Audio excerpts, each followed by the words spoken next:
अस्सलाम वालेकुम दोस्तों, मेरा नाम दानियल अहमद है। आज मैं एक नए वीडियो के साथ हाज़िर हूँ। आज के वीडियो का टॉपिक है कि फंडामेंटल एनालिसिस किसी भी 5 रेशियो से हम कैसे कर सकते हैं। तो without any further delay let's go.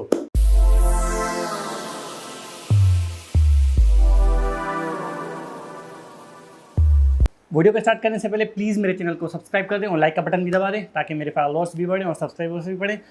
Thank you. तो सबसे पहला जो है रेशो वो है ईपीएस, अर्निंग्स पर शेयर। ईपीएस में हम क्या जानते हैं कि कोई भी एक शेयर किसी भी कंपनी का हमें कितने पैसे कमा कर दे रहा है। जैसे कि जितना ज़्यादा ईपीएस होगा उतना ज़्यादा हमें कंपनी का उसमें इंटरेस्ट होगा, उतना ज़्यादा इन्वेस्टर्स उस कंपनी को देखेंगे, उसमें इन्वेस्ट करेंगे, क्योंकि वो कंपनी हमें अच्छे खासे पैसे कमा के दे रही है एक शेयर पर। जितना ज़्यादा ईपीएस उतना अच्छा। फॉर एग्जाम्पल लिया हुआ है वो है बायफो कंपनी का। बायफो कंपनी का जो ईपीएस है वो है 5.75 रुपीज़। इसका ये मतलब है कि बायफो कंपनी जो है अपने शेयर होल्डर्स को 5.75 रुपीज़ अर्न करके दे रही है सिर्फ एक शेयर पर। तो जितने ज़्यादा शेयर्स होंगे उतने ज़्यादा आपको बेनिफिट हो सकता है। नंबर दो जो है वो है पीई रेशो। पीई रेशो का ये मतलब है प्राइस अर्निंग रेशो। इसमें हम क्या करते हैं कि प्रॉफिट को अर्निंग पर शेयर से डिवाइड करते हैं तो हमें पीई रेशो मिलता है।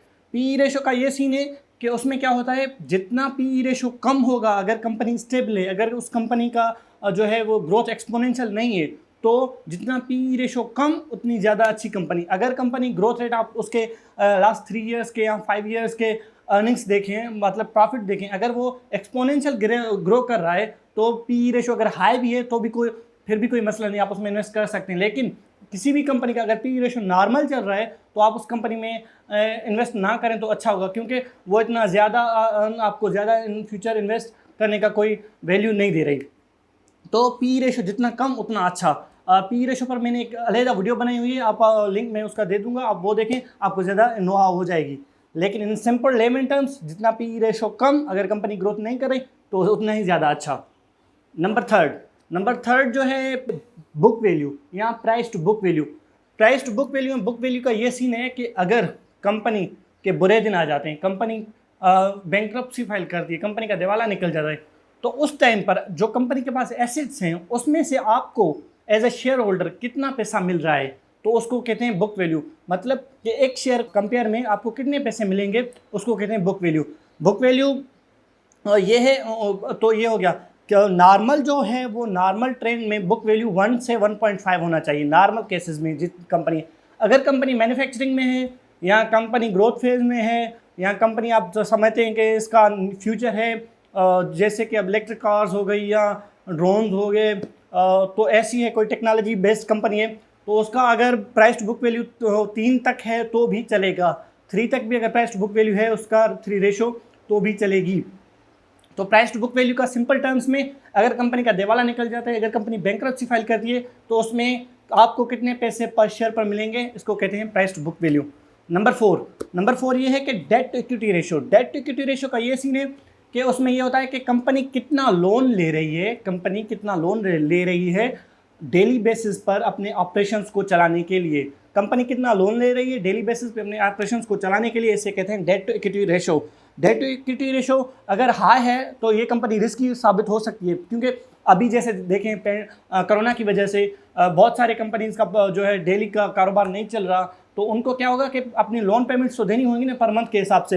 हाँ, अगर हुकूमत की पॉलिसीज आ जाती हैं ये अलग बात है, लेकिन कंपनीज को daily on the monthly basis, quarterly basis, yearly basis कुछ पेमेंट्स जो है प्रिंसिपल पेमेंट्स और इंटरेस्ट तो वापस करना होगा। इस वजह से डेट टू इक्विटी रेशो जितना कम होगा उतना कंपनी के लिए प्रॉफिटेबल है, क्योंकि जो कंपनी है वो इन्वेस्टर्स के पैसे पर चल रही है ना कि डेट पर।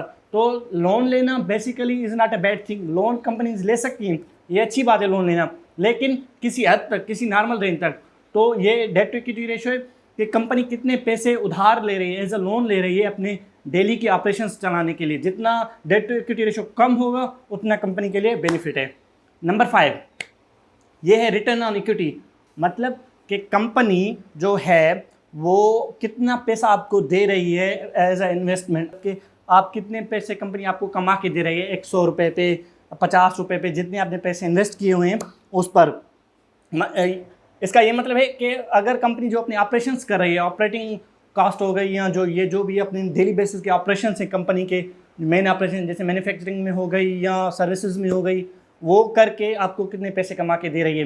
नॉर्मल रेंज में कम से कम ROE 10 हो तो आप इन्वेस्ट करें।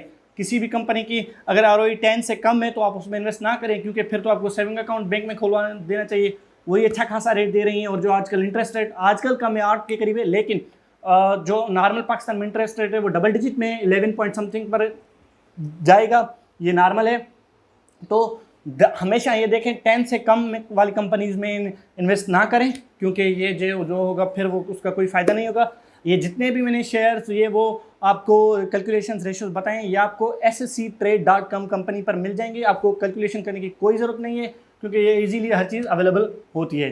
आज के लिए आई गेस इतना काफ़ी है। ये आपको 5 चीज़ें हैं जो मैंने बता दी। सबसे पहले है कि EPS अर्निंग पर शेयर, दूसरा PE रेशो, थर्ड जो है वो प्राइस टू बुक वैल्यू, चौथा डेट टू इक्विटी रेशो, और जो पांचवा है वो ये है रिटर्न ऑन इक्विटी। आपको कितने पैसे मिल रहे हैं अपनी इन्वेस्टमेंट पर। जितनी ज़्यादा ROE होगी उतना ही आपको अच्छा खासा कंपनी बेनिफिट देगी और उतना ही कंपनी स्टेबल है।